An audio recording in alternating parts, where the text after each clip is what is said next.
Don't put everything into your pension. I know, that sounds wrong, but stay with me for 60 seconds because this could save you thousands of pounds. Sophie and Chris are both 30 years old. Same salary, same employer, same starting line. One decision separates them. 32 years later, that decision is worth hundreds of thousands of pounds. But here's what surprises most people about who wins. The person who looks like they're winning at the start isn't the one with more spendable money at the end. By the end of this video, you'll know exactly which strategy builds more real money and why the answer might shock you. Picture Sophie. She's 30, earns 45,000 pounds, and she's finally getting serious about money. She does what every article tells her to do. She sets up salary sacrifice through her workplace pension and contributes enough to unlock her employer's 5% match. That's 2,250 pounds a year in free money from her employer, on top of her own contributions. Her pension starts growing fast. Chris does something different. He's read the same articles, but he doesn't like the idea of his money being locked away until he's 57, so he opens a stocks and shares ISA instead.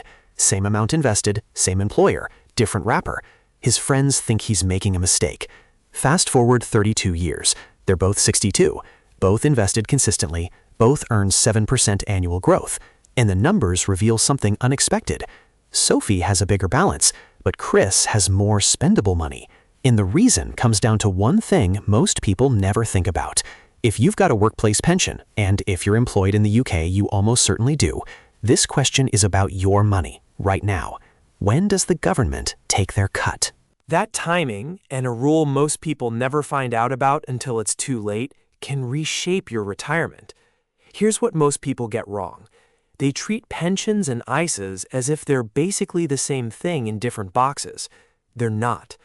The difference is when the government taxes you, and that timing can be worth tens of thousands of pounds. Let me show you exactly how. The pension is a deal with the government. You put money in before you pay income tax, before you pay national insurance. In return, you agree not to touch it until you're 57. When you finally take it out, you pay income tax on most of it. Think of it as defer the tax, invest more now. The government is a silent partner in your pension, waiting for their share. The stocks and shares ISA is the opposite deal. You contribute from your after-tax pay. HMRC has already had their share. But when you take money out of your ISA, every pound is completely tax-free. No income tax, no capital gains tax, no catch. Ever. Think of it as pay the tax now, never again. What you see in your ISA is what you get. One more difference that changes everything. The pension is locked until age 57, rising to 58 by 2028. You cannot get to it early. The ISA? Withdraw any amount, anytime, any reason. No penalty, no form, no conversation with HMRC. It just lands in your bank account. Make sense? Good. Now here's the part most people, and I mean most people, don't fully understand about the pension. When Sophie contributes via salary sacrifice, she doesn't just save income tax. She saves national insurance on top. And that changes the maths completely. At 45,000 pounds salary, she pays 8% employee national insurance. Salary sacrifice removes that too. So the total saving on every pound? 28 pence. Not 20, 28. For every 100 pounds she contributes, it only costs her 72 pounds out of her actual take-home pay. Before her money has even been invested, she's already up 28%. And on top of that, her employer is about to add something remarkable, the employer match. 5% of Sophie's salary, $2,250 every year, paid directly into her pension by her employer. That's free money.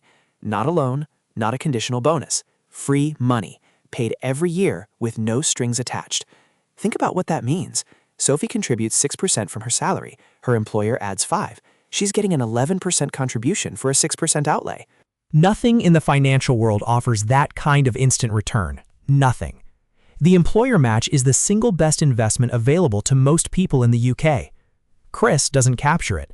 He's investing into his ISA, so his employer match goes unclaimed. He doesn't notice it at the time, but by year 5, with 7% growth on top, that unclaimed free money is already worth over £12,000. Gone. For good. Now here's what most people do at this point. They see Sophie's numbers and say, pension wins, full stop. Close the ISA. Stick with me, Because what happens over the next 30 years is more complicated. And the part most people miss? It's coming up now. Here's what most people get wrong about the pension's tax advantage. The 28% savings Sophie gets going in, she doesn't keep all of it. She pays some of it back on the way out. At retirement, her pension income gets taxed at her marginal rate. For basic rate taxpayers, that's 20% income tax on withdrawals. The income tax she deferred, she pays it eventually. At basic rate, she breaks even on that part. But the 8% national insurance saving, she never pays that back. That's a genuine permanent win. And it's real money. I know, this is the part that catches most people off guard. If you've spent years paying into a pension believing it was all yours, stay with me. This is how you protect it. Now here's the bit that surprises most people. The state pension, currently £11,502 a year, stacks on top of her pension drawdown. Draw $30,000 from your pension, add the state pension. Suddenly you're above $40,000 a year, tipping into the higher rate tax band. The pension Sophie spent 32 years building starts paying out at 40% tax. That is not what anyone signs up for. Chris has no stacking problem. His ISA pays out at 0%, regardless of what else he's earning. He controls his tax position. A lean year, draw more from the ISA. A busy year, draw less. Sophie doesn't have that choice. The pension dictates the withdrawal. Now, let's run the actual numbers. 32 years, 7% annual growth, both investing the same monthly amount from their take-home pay. Sophie's pension, employer match included, salary sacrifice NI saving baked in, grows to approximately £680,000. That is a remarkable number. But here's what the statement doesn't tell her. 25% comes out tax-free as a lump sum, up to the lifetime limit of $268,275. That's £170,000 out clean. The remaining £510,000 gets drawn as taxable income. And with the state pension stacking underneath, the tax bill grows. In real spendable money, after income tax, after the stacking effect, the take-home value of that £510,000 is somewhere between £300,000 and £400,000. It depends on how much she draws each year and what tax band she hits. The pension gives her a number. HMRC decides the real one. Chris's ISA, investing the same monthly net amount, grows to roughly £540,000. Smaller balance, but every pound is tax-free. No income tax, no stacking problem, no HMRC.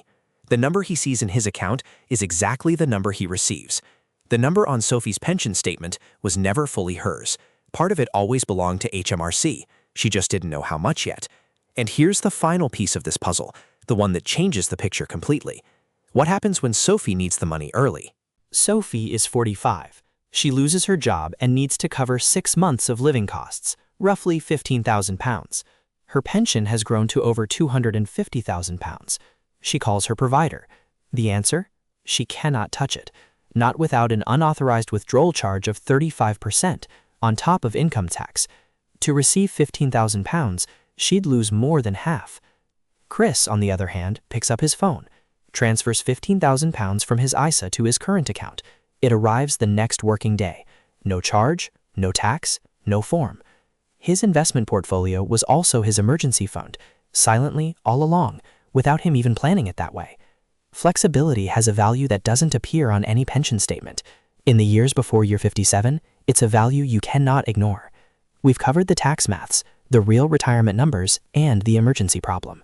In the next 2 minutes, I'll give you the exact sequence to follow. And the most important step isn't the obvious one. So, what does all of this actually mean, and what should you do? Here's the UK answer, not the simple one, the right one. 1. Always capture the employer match first. If your employer contributes to your pension, get every single penny of it.